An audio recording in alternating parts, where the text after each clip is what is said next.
So good morning, everyone. Thanks for joining us for It's Your Savings and Investments with Cami Sheaffer from the MidFirst Bank Money Coaches program. They are based out of the Norman campus, but Cami does such a great job with sharing her knowledge to all of us across all the campuses. So we really, really appreciate it and look forward to hearing what you have for us today, Cami.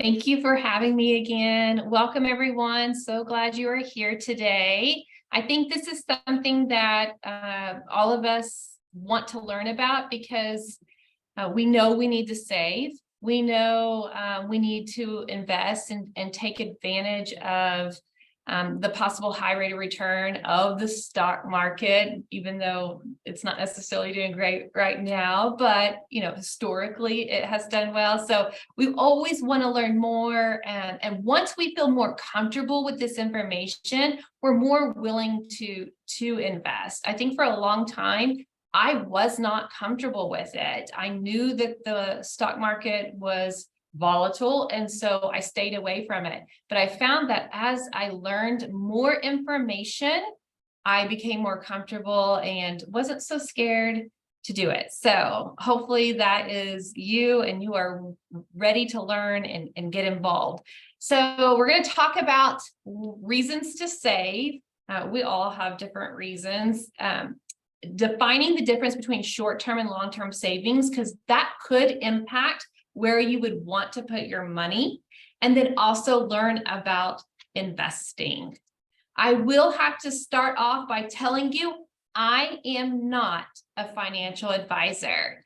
I am not here to give you specific financial advice. I'm not going to tell you what mutual fund to invest in or anything like that. I'm an educator, so I can teach you what a mutual fund is, but you will want to either work with a financial advisor who is more knowledgeable when it comes to these different investing vehicles, or some people feel confident enough, they get enough education that they are willing to do some of this stuff on their own. And you are very capable of learning this information to possibly do that on your own in the future. But a lot of people work with financial advisors since they are the experts when it comes to investing. Okay, just wanted to put that out there. All right, why should we save? Throw it in the chat for me. There's lots of reasons why we should save.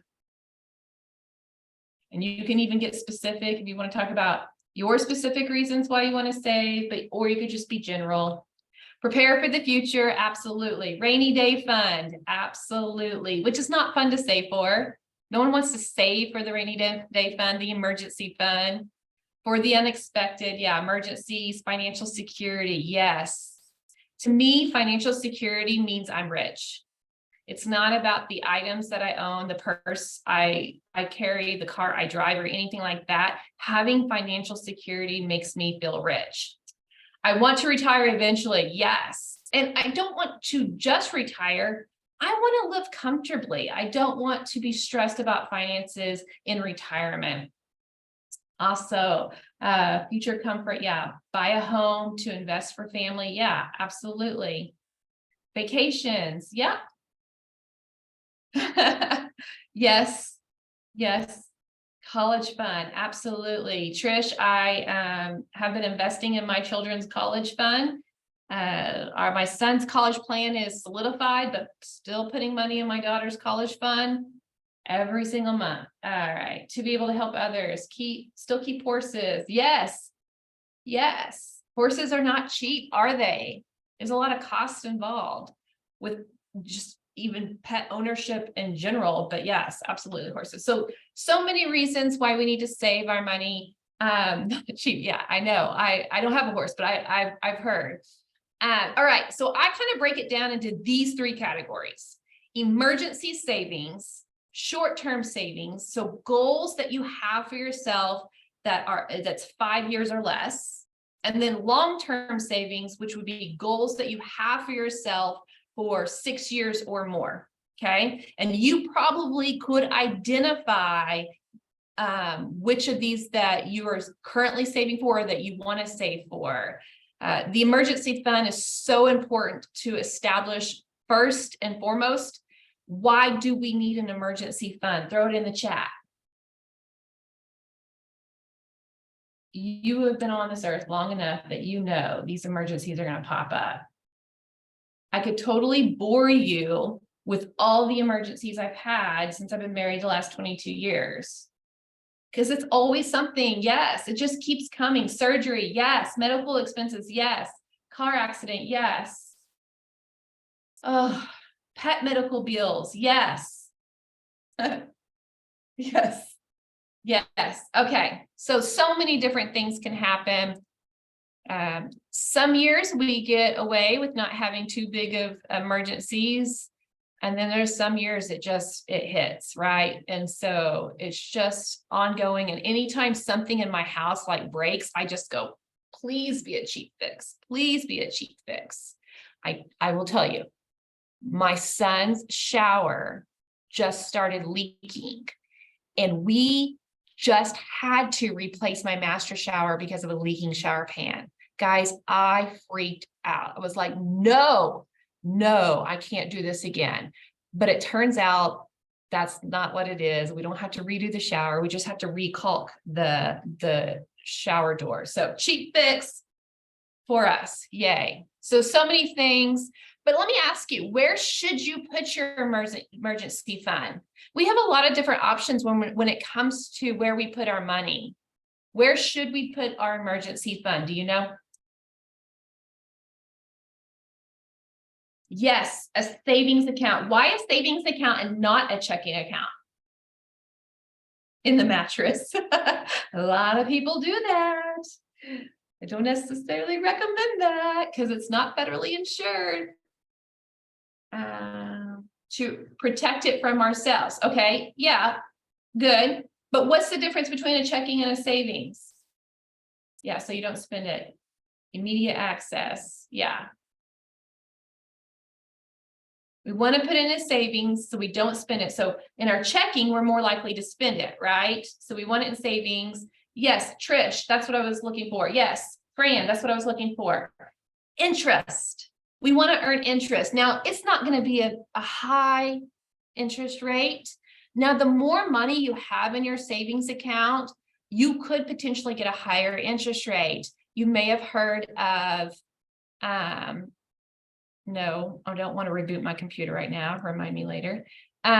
You may have heard of high yield savings accounts, which Maria said, or premium savings accounts, or even money markets. These tend to have higher interest rates than just a regular savings account, but they tend to require a certain minimum balance in there. So what you may need to start off with is just a regular savings account. And once you get that balance high enough, move it over to an interest rate or a savings account where you can get a higher interest rate. So yeah, we want the checking and savings separate so we don't spend it.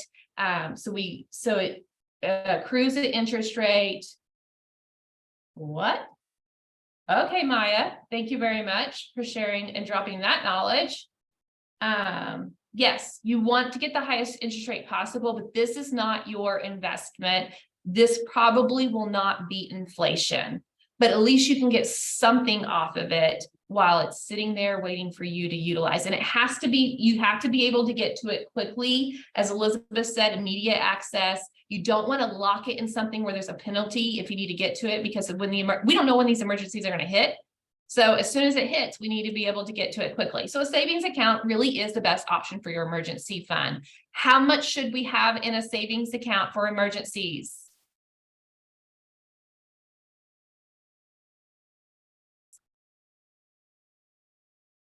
Laura, yes. Fran, yes. Now, what they say, oh, wow. That is a lot, Maria. I think most financial experts would say the 6 months, and some may even say 6 to 12 months of income expenses. Over and beyond that, unless you're saving for a short-term goal, I think some people would maybe recommend putting it somewhere where it could maybe accrue a higher interest rate, because that is a lot of money to be sitting in a savings account. So what financial experts recommend is that we don't spend everything we make. 63% of Americans live paycheck to paycheck, meaning we spend 100% of what's coming in, and we are not able to establish a regular savings every single month. So really what you should be doing, what most financial experts would recommend, is that you spend 80% and you save 20%, and you save and invest 20%. Okay. Now this 20% could be spread out across different saving and investing goals. The 80%, what they say is really 50% should be going towards needs, 30% towards wants. If you've ever heard anything about people who are trying to gain financial independence and try to retire early, they are not following that 50-30-20 rule. They are reducing their needs and wants as low as possible and saving and investing as much as possible. But if you're not trying to retire early, you're not trying to gain financial independence at a early age, then the 50-30-20 rule is a good rule to follow, where you're spending 50 on needs, 30% on your income on wants, and 20% saving and investing. You should all have at least $1,000 in an emergency fund, because a lot of emergencies fall within that. What they really want you to have is 6 months of living expenses in a savings account for emergencies. During recession, they would say increase it to 6 to 12 months of living expenses. But so if you don't have 6 months of living expenses in a savings account for emergencies, this should be one of your first financial goals. Now, can you try to achieve other financial goals at the same time? Yeah, you can be trying to establish emergency fund, paying off debt, contributing to retirement, all at the same time, contributing to your kids' college funds. You can try to establish multiple goals. Some people do better when they're just laser focused on one goal, achieve it as quickly as possible and move on to the next. You got to figure out what's best for you. So we kind of talked about these short-term and long-term saving goals.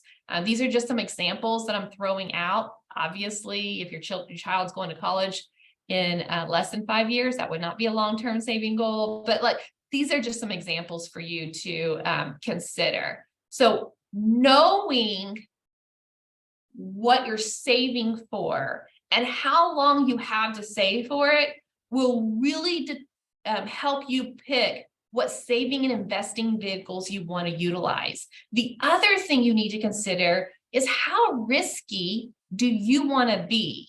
I am risk averse, but I've also have learned and have enough knowledge about the stock market that I'm still willing to put money into it based off the history of the stock market since the 1920s. So I'm not a super risky person. I was never going to invest in cryptocurrency for 2 reasons. One, I didn't understand it. And what the rule of thumb is, if you don't understand it, don't invest in it. And 2, the millionaires that we have interviewed, the majority of them either didn't touch cryptocurrency themselves, or it was a very small portion of their portfolio. They're more about diversification and have a combination of high risk and low risk investments. So I never even touched cryptocurrency. But you need to know how risky you want to be. Let me go back. There was something I thought was going to pop in. The money you have in a federally insured financial institution is protected up to $250,000. Okay. So if that financial institution, like MidFirst Bank, is federally insured, if they go under, my money is federally protected up to $250,000. So that is a safe investment, right? And you can get a checking account, you can get a savings account, you can get a certificate of deposit. There are certain products that you can get at an institution where your money is going to be federally insured. So also take that into consideration. Things like annuities, bonds, mutual funds, index funds, stocks, those are not federally insured.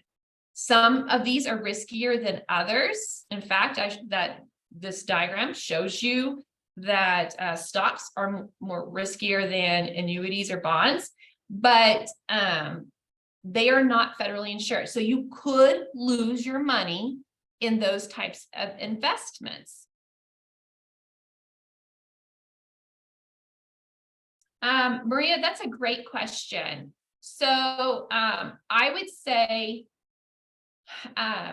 for me, it's always about the numbers. What makes sense for me when it comes to putting your money in a financial institution?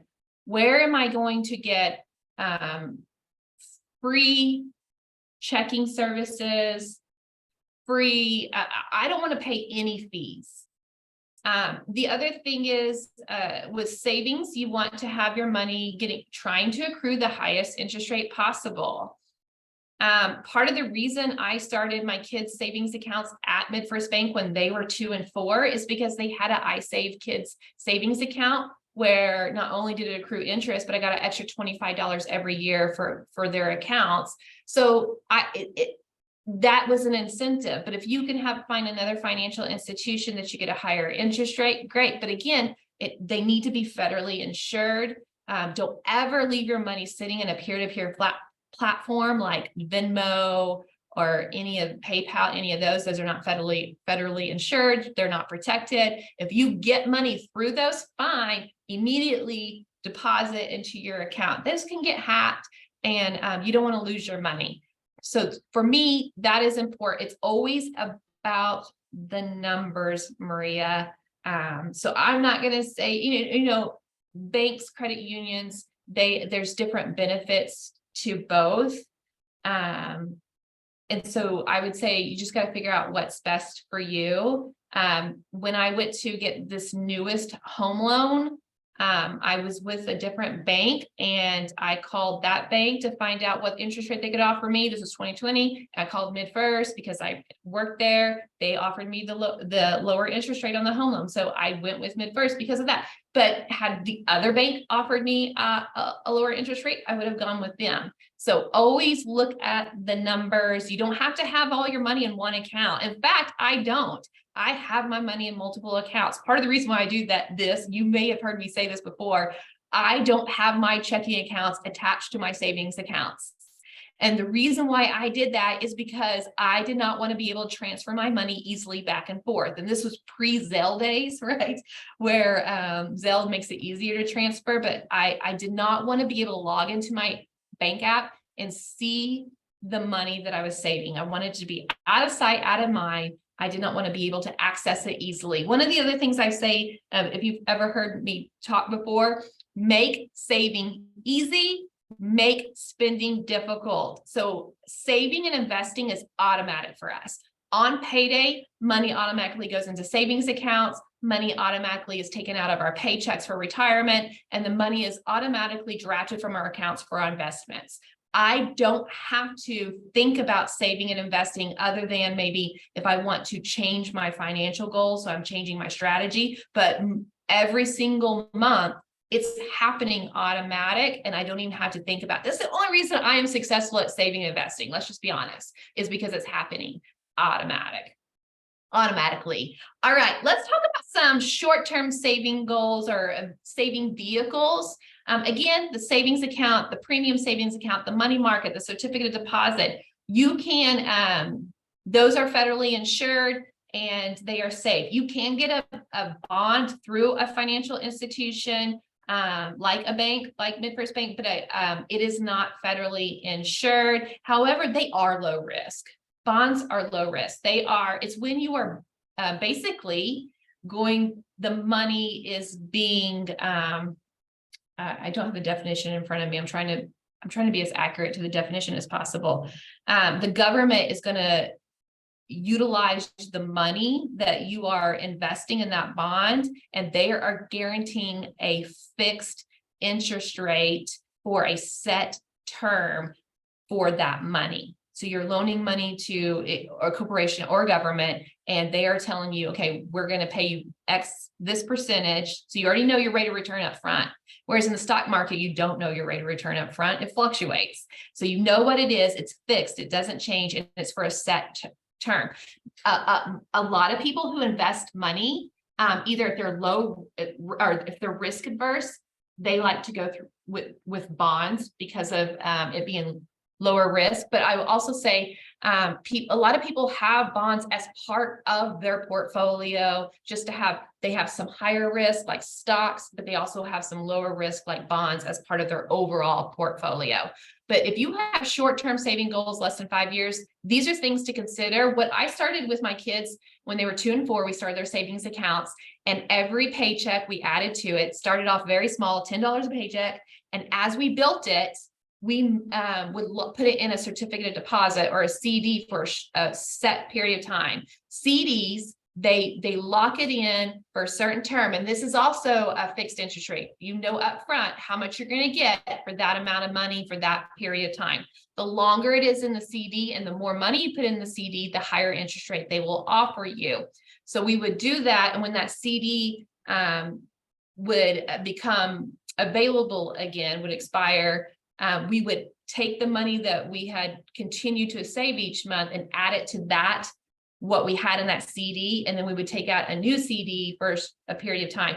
That way we were earning a higher interest rate than just what the savings account was. And we knew we weren't going to need the money for it was for their cars. And then, so it was a way for us to save, but maybe get a little bit higher interest rate. Any questions about short-term saving options listed here?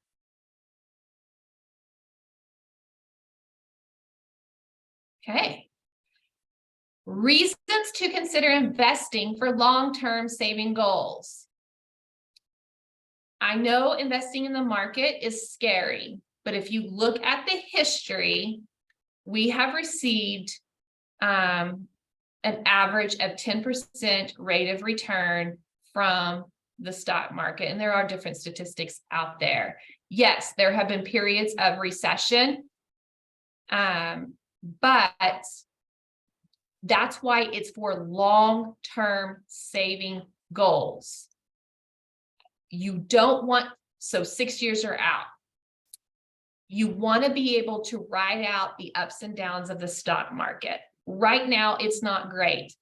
I don't want to pull out my kids' college savings accounts right now because they're tied up in an investment. And if I sell right now, I will have lost some of the gains that I made because the market's not doing great right now. Every month, I'm basically losing money on their college savings accounts. So what I want to do is wait till the market is doing better before I would ever pull out of that. If you've ever heard that term, buy low, sell high, which is, it's not advice. I'm not telling you to do that, but that's what a lot of financial experts recommend, is that you buy low, sell high. So that's what I'm doing right now. Even though the market's not great right now, I'm essentially buying low with every month when I'm contributing to my retirement account and my kids' college savings accounts. Actually, not my sons anymore, just my daughter. I am buying low, and then I'm hoping that the market will be up by the time I ever pull that money out. So yes, I could possibly lose my money, but history has shown us that there are periods. There are days it's really good, days it's really bad, and there are periods that it's really good and periods that's really bad. But you don't want to utilize the stock market for short-term saving goals because of that. Now, there are really 3 reasons to invest for long-term saving goals. Inflation is one of them. You want to beat inflation on your investments. Compound interest and time work together. Time is one of the most important factors in this. So obviously, the more time it is in an investment, the more time it has to grow. Just in case you don't know how compound interest works, is you put money in the investment, you have an interest rate, and they can compound at different rates. This example, they're compounding each month. So their rate of return is 5%. So we're going to assume this is a fixed interest rate. So maybe this is like an example of a bond. You put $1,000 in a bond, you're getting a 5% rate of return. It compounds every month. For the first month, you earn $4.17 in interest from that investment. As long as you're not pulling the money out, then it will be added to the balance. And then now the 5% is compounding from the new balance, $1,004.17. And this is why it just continues to grow and grow and grow. This is how compound interest works. So time and compound interest are working together to help grow your money. Here's an example of the time. Jessica started investing $2,000 a year for 9 years, starting at the age 22. Trevor waited till he was 30 to start investing, but he did it for 36 years. Jessica invested a lot less money than Trevor because she only did it for 9 years, but she did start earlier. She started at 22, Trevor started at 30. We're going to assume the same rate of return on this example, which I did was a 10% rate of return on this. So an average 10% rate of return. Now, with the market, it could be one day really much lower and one day much higher, but on average, it's a 10% rate of return. Jessica has more money in her account by the time she reaches 66 than Trevor because her investment had more time to grow. The earlier you start, the less you need to invest. So this is why we love to tell college students to start investing as soon as they can, especially if they have a retirement plan being offered to them through their employer with maybe an employer match, free money from their employer. We want them to take advantage of that. But the other thing is, like, think about this as far as investments. Trish said investing for college. I shouldn't assume that you're talking about your own kids' college, but I did. So sorry about that. But let's say Trish is talking about our kids' college. If Trish would have started investing when the baby was born, she would have 18 years for time and compound interest to work in her favor. But if you wait later, you have to invest more, save more for college. So I would rather you start as quickly as early as possible. Prime example was that $10 a paycheck that I would put in my kids' savings accounts when they were 2 and 4. It wasn't a lot, but I established a habit, started increasing it, and it eventually grew and grew and grew, and they contributed to it as well. So this is just an example to show you, you would need to invest less to reach the same goal as someone who waits later in life, right? So if you were 20 years old and you started investing, I believe this is like a $272 a month at the age of 20. That's, and this, I believe this average rate of return was 9% based on this calculation. You would be able to become a millionaire by the time you were 65 was the age that this was calculated for. So, so basically $272 a month for 45 years to become a millionaire at a 9% rate of return. That's less than a car payment. Actually, I'm going to say, yeah, I don't have that.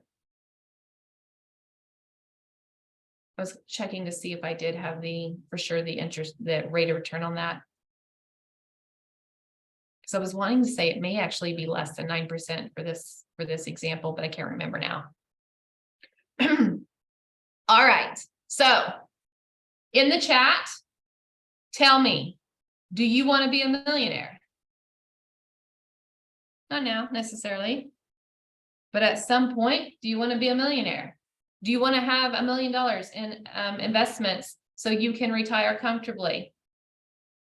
That would be lovely. Yes. Yeah, I know. But you can still, even if you didn't start at 20, you can still use a calculator, an investment calculator to try to calculate how much you would need to be investing to reach the goal that you have for yourself. So you decide how much you need, and I'm going to show you a calculation of that in a little bit, and then use an investment calculator. That's what I did for my kids' cars and their college. what is our goal for saving for them? How much do we need to contribute every pay period or every month to achieve this goal at the rate of return that I was estimating? Yes, me too. I want to be financially secure. Again, that's what it means. That's what rich means to me. How do you know you're ready to invest? First, you need to know your financial goals, right? You need to know, are you your short-term goals, your long-term goals? You need to know how much you want to save and how long you have to save for it.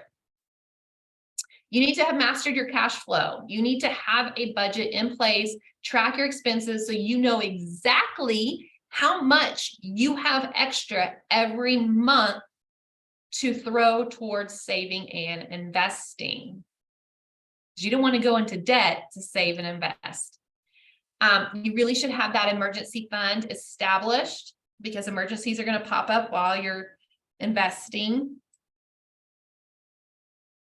A lot of experts, some people like Dave Ramsey will say all debt should be paid before you invest. But there are many financial experts out there that disagree with that. They say at least pay off your high interest debt because you're going to be losing a lot of money to interest. And then if you pay off your high interest debt, you will have more money to save and invest. And I honestly, I agree with this. Because for some people, their student loans, it's going to take them 10 years to to pay off that debt. Well, you don't want to wait 10 years to start investing. Remember, we just talked about time and compound interest work together. You don't want to wait 10 years.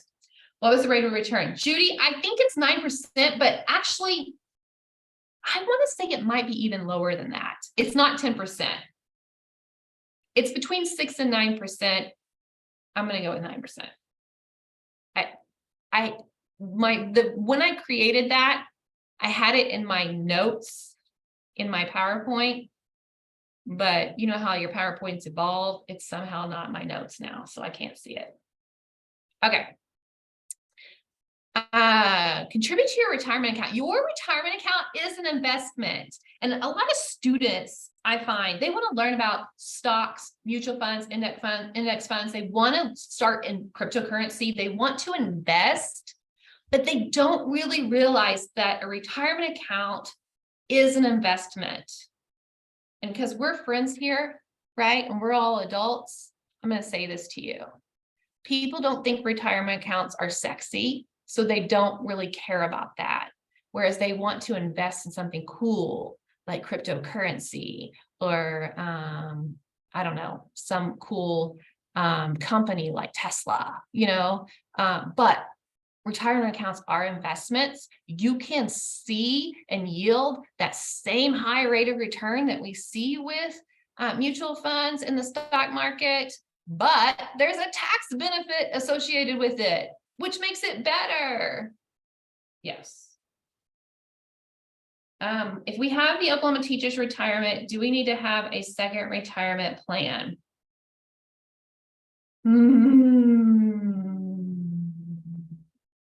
Okay. I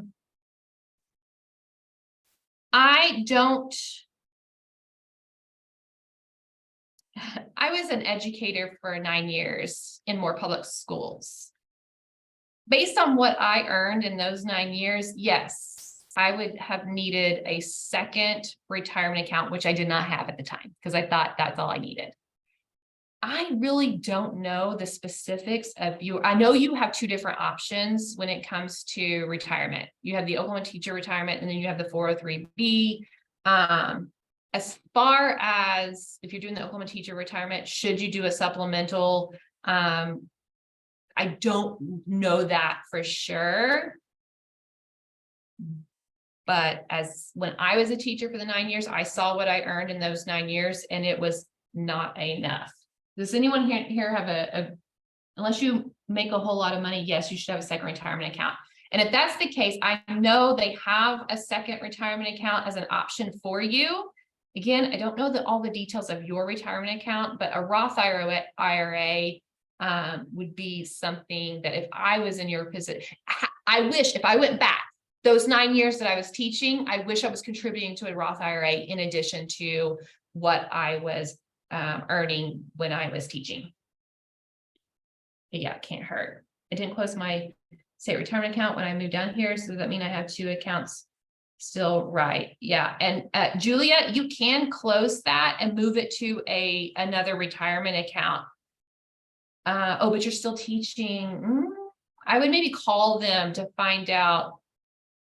Yeah, I don't know the answer to that. If you're out of teaching, I would move it over to another retirement account, but yeah, I don't know. Julia, I don't know the answer to that question, honestly. You still have 2 accounts, yes, because they're 2 different states, but I don't know what you should do with the other one. OU has a 403B, yeah. And you can also do the Roth. Yeah.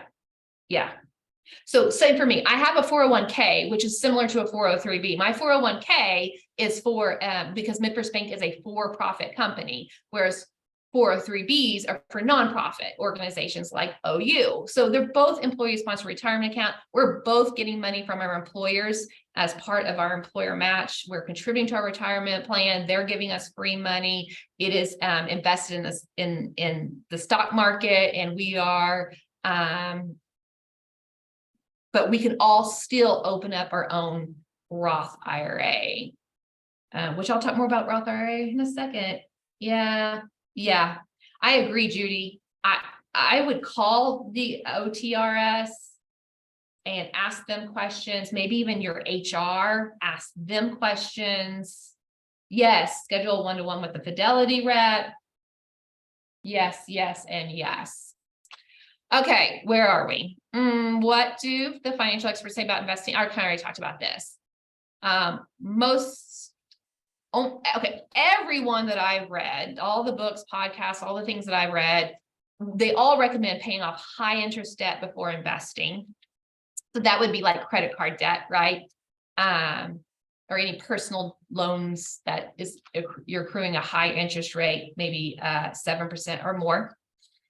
And then while you're paying off your low interest debt, so Dave Ramsey would say pay off all debt before saving for retirement or investing. But there's a lot of financial experts that say don't wait that long, especially if you're getting free money from your employer with that employer match. You don't want to miss out on years of compound interest and free money. Once all your debt is paid off, you can invest even more. Yes, great, Lindsay. Do that. That would be awesome. Okay, so when we're talking about investing, and there's other things like real estate that you can invest in, but we're going to keep it simple and break it down into retirement accounts where you get that tax benefit and non-retirement accounts where you don't get that same tax benefit. So we talked about the employer-sponsored retirement accounts, right? The 403bs, the 401ks.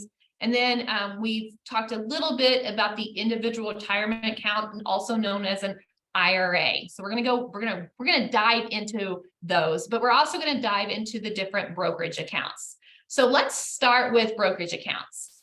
They do not have the same tax benefit as retirement accounts unless you're working with a financial advisor to help you with minimizing your tax bill. When you sell or get out of these investments, your brokerage accounts, so mutual funds, index funds, stocks, bonds, when you get out of them, when you sell them, when that ends, you are going to have to pay taxes on those. Now, financial advisors can move your investments over to help with that. What is a brokerage account? A brokerage account is what most investors use to buy and sell securities like stocks, bonds, and mutual funds. Okay. Here are some examples of investment options. First, an annuity. It's an insurance product that pays disbursements, typically a fixed sum for the rest of your life. So you know when it's fixed, you know what that rate of return is going to be. All these that I have on here are not federally insured. You could possibly lose your money, but most financial experts would would agree that annuities are a lower risk, but also a lower rate of return, because we know this. The higher the risk, the potential, the higher rate of return, right? Potential, though, being the key word there. The lower risk, probably a fixed interest rate and not as risky. Now, most financial experts that I have read or listened to say that annuities are really used for the wealthy to pass on money, pass on generational wealth. I have yet to read or listen to a financial expert that said that this is a good product for the middle class. And if I'm wrong, I mean, I could be wrong on this, but I just, based on all the research I've done, and again, I'm not a financial advisor, okay? So you may meet with a financial advisor and they may give you all the reasons why this is a great product. But based on my research, I haven't seen a reason why me, in the middle class, which is where I'm at, would need an annuity. I don't know if this, I'm just being honest here. But again, you can work with your financial advisor. They're there to help you and help minimize your tax bill and help you get the highest rate of return, right? So they're the experts in this. Talk to them. A bond is where you loan money to a corporation or government for a fixed interest rate. Again, tends to be a lower risk than, say, a stock. Stock is share of ownership in a company. This does fluctuate, right? There are times when people predict that company is going to do well, so they invest in that company and buy shares. They have to be public companies, all right? So like private companies like MidFirst Bank wouldn't have stock, but public companies that you can buy stock, it's they see value in that company. They feel like they're going to make money off of it, so they would buy stocks in that company. So some companies, they may have something come up in the media that is negative, and so people might get scared and sell their stock, and then the price of that stock goes down. And there are companies that go under. They file bankruptcy and you're not getting your money back, right? This is why we talk about the stock market being volatile, and you could possibly lose all your money. But some companies, do this. Some companies do this, and some companies do that. You never know. Okay, so mutual fund, it's a collection of assets held by multiple investors. So like a stock mutual fund is going to have multiple stocks in it. The best way for me to explain this is that, let's say you want stock in Tesla, stock in Apple, stock in McDonald's, stock in Sonic, and stock in Dell.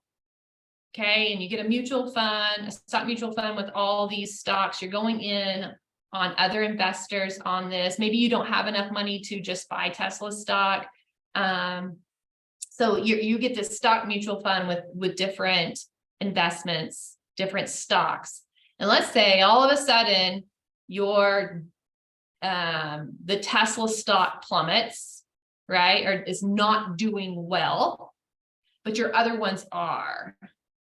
So what this does is help, it helps diversify what you're invested in, and hopefully these ones that are doing well will hold up despite the one that's not doing as well. It's a way to have a safer, still not safe because it's the stock market, investment than just single shares of ownership in a company. A lot of financial experts will say, don't buy and sell individual stocks because of that reason.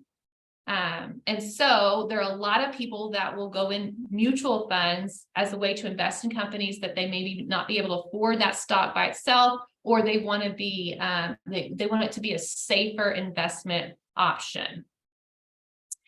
Now, mutual funds are managed by a financial advisor. They typically charge a percentage. The more money you invest, the lower that percentage could be. Before you ever, and actually I think I have a slide on this, so I'll pause that for a moment. But yeah, you would pay a management fee for a mutual fund. So Dave Ramsey's big on mutual funds. He's happy to pay a financial advisor a management fee to help make him money. All right, so index funds are similar to mutual funds. They're a collection of different securities, and multiple investors go in them, but they don't have someone managing it, not actively managing it. So your fees that you pay on an index fund is lower than what you would pay in a mutual fund. And the reason why someone's not managing it is because it just tracks the market index. If the S&P 500 is doing well, then your index fund is going to do well. If it's not doing well, then your index fund's not going to do well. It's going to track the market. So you can't beat the market with an index fund. Whereas a financial advisor might potentially be able to beat the market with a mutual fund. However, there's a lot of studies done on that, of how successful they are at beating the market. If you want to learn more about mutual funds and index funds and investing, a good entry-level book is called The Index Card. I highly recommend it. It is a short read, and I think it's even on audiobook. So The Index Card, yes, Maria. The Index Card, and I can't remember the author. I think it's multiple authors, actually. Yeah, you're welcome. Questions to ask a financial advisor before you invest money with them. Are you a certified financial planner? If they say yes, these financial advisors are considered to be the most, it's supposedly the highest certification you can get, the hardest certification you can get as a financial advisor. And that people recommend that you invest with certified financial planners. So if they say, yes, I am a certified financial planner, then I would invest my money with a certified financial planner for sure. They are automatically fiduciaries, which means they have to do what's best for you and not what's best for the company they work for. They're all certified financial planners are fiduciaries. Okay. If you ask them, the financial advisor, are you a certified financial planner? And they say no, then the next question you need to ask them is, are you a fiduciary? Because they can be a financial advisor without that certification of a certified financial planner, but they still could be a fiduciary. And if that's the case, then you still might be okay investing with them. I probably would. If the financial advisor told me they're not a certified financial planner, but they are a fiduciary, I would probably feel comfortable investing with them because they still have to have their own certifications. But yeah, you want someone who is a fiduciary, okay? Now, because you want them to do what's best for you, not the company. All right, management fees. You need to ask them what their management fees are, and they're going to ask you, how much money you're willing to put in, because it depends on how much you put in and other things. But I would research management fees before going into the meeting because you don't want to overpay in management fees. Good. I'm so glad you were able to drop that book in the link. All right, let's talk about the non-retirement accounts. Also, check my time. Employee-sponsored retirement accounts, IRAs. There's two different types. If you hear traditional 401k, traditional 403b, traditional IRA, that means you are not paying taxes up front. They are tax deferred. You will pay taxes when you go to withdraw that money when you're in retirement. So this is a way that some people will lower their how much they pay in taxes now. That money goes straight into their retirement account. They're not paying taxes on it now. They're going to pay taxes on it later. I don't know if I said this. The individual retirement account is for those who are not offered they're not offered an employer-sponsored retirement account, and or they want to do something in addition to what they're being offered. So there are many people out there that have a 403B, OTRS, a 401k, and they still have an IRA on top of that. So that's the traditional 401k, 403b, IRA. You don't pay taxes now, you pay taxes later. And then when you're in retirement, you could be in a lower tax bracket. So you could potentially pay less in taxes, but there's also inflation to consider into that equation. Tax exempt is where you go ahead and pay your taxes now, and all the growth is tax-free. So most financial experts that I have read will say to have the Roth IRA over the traditional IRA, so that when you go to pull it, you're not paying taxes. But again, work with your financial advisor to determine what's best for you. You maybe want to do a combination of the traditional 401k to lower your tax bill now, or your taxable income, but also a Roth IRA. So you got to figure out what's best for you. None of this information is black and white, right? What works for one person does not work for the other. Cool.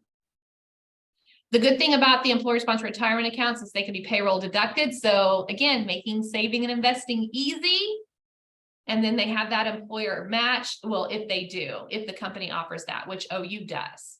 But you need to know your vesting rules. You have to work for OU for 3 years before you're fully vested, which means if you leave OU before you're fully vested, with the 403B, if you're doing the 403B, the money they contribute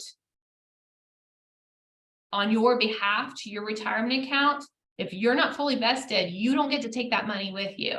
Once you've been with OU for 3 years, then if you leave, you get to take your money that you contributed and the money they contributed on your behalf. So you have to be fully vested, and it takes 3 years at OU and MidFirst Bank, actually. Benefits of the IRA, the same tax advantage. The 401k and the 403b, they do limit you on how much you can put in. It's around $20,000 per person. And then your IRA, you're limited to about $6,000 per person. So you can't put as much in to the IRA as you can. And so that's why another reason why some people utilize both is because they max out their IRA, their 401k, and then they start contributing to the Roth. Or there's other things you can do with your Roth IRA, like you can use some of that money for educational expenses. So some people use that money to help pay for their children's college. And that's not the same case for the 403b, right? All you have to have is a part-time job to open up an IRA. Now, when can you withdraw the money? Running out of time. You have to be at least 59 and a half years of age. If you have other money that you're living off of and you're not pulling from these retirement accounts at 72, they will require that you start pulling from those accounts. If you get to that money early, there is a 10% penalty. So we always recommend not to do that. 59 and a half years ago. Yes.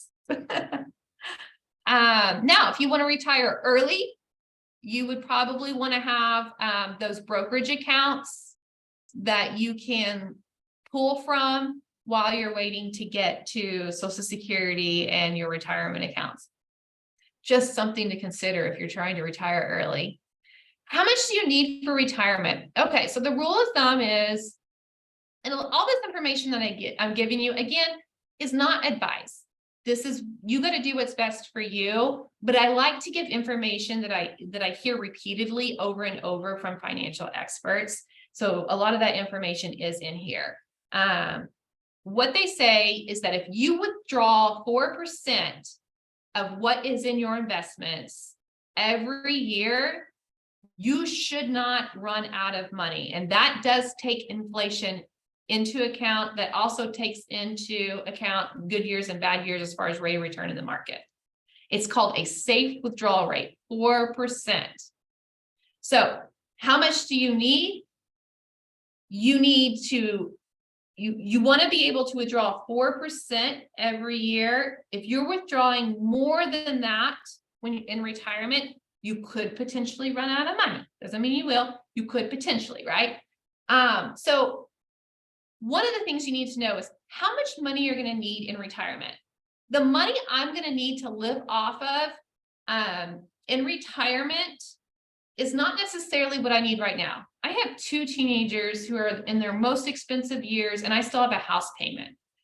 Ideally, I wouldn't have a house payment and I wouldn't have 2 expensive kids, but I probably will have more medical expenses in retirement. So you got to take that into consideration. How much are you going to need to live off of every year, right?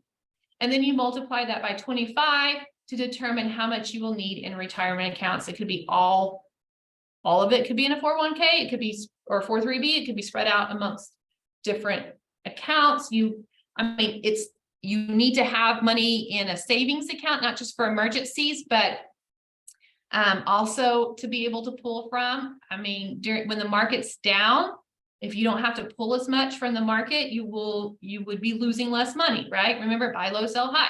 So you could have some cash reserves to live off of when the market is down instead of pulling. But lots of things to consider, lots of things that your financial advisor can talk to you about.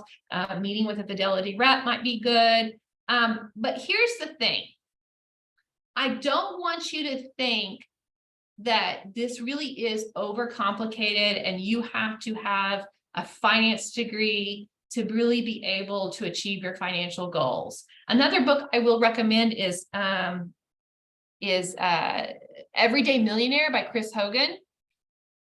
It is so simple. These are everyday people who were able to achieve millionaire status by consistent investing, avoiding debt, living within their means, and being disciplined with their money. So anyone can do it. I highly recommend that book too.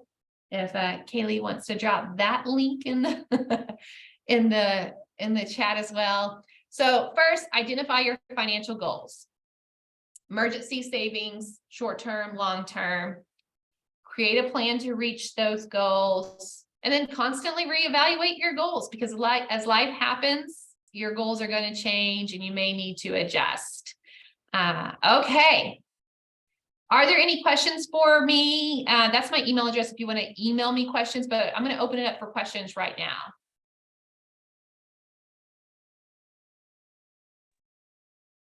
Cami, what was the book you just said? Everyday Millionaire by Chris Hogan. Thank you. You're welcome. You're welcome, guys. So glad you joined me today. Yeah, a lot of great info, Cami. In the follow-up email, we have information, like as a OU employee through Magellan, our EAP, we have some financial wellness resources that I'll make sure I'll include that we can look into. And then also, scheduling a one-on-one with a Fidelity rep, have that available. I'll also include, how to contact a HR retirement coordinator, as well as, OTRS if you have those accounts and you need to ask them some questions. So I'll be sure in that follow-up email to include lots of items there for you guys to tap into. Maria, that makes me so happy.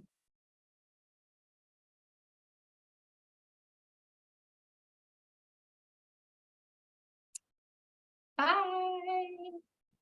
Excellent. Yes, thank you so much, Cami. Everyone, enjoy the rest of your day. And of course, if you come up with something, a question, I'll include Cami's contact info in the follow-up email, again, with the link for this recording and her slides. So thank you all and enjoy the rest of your day.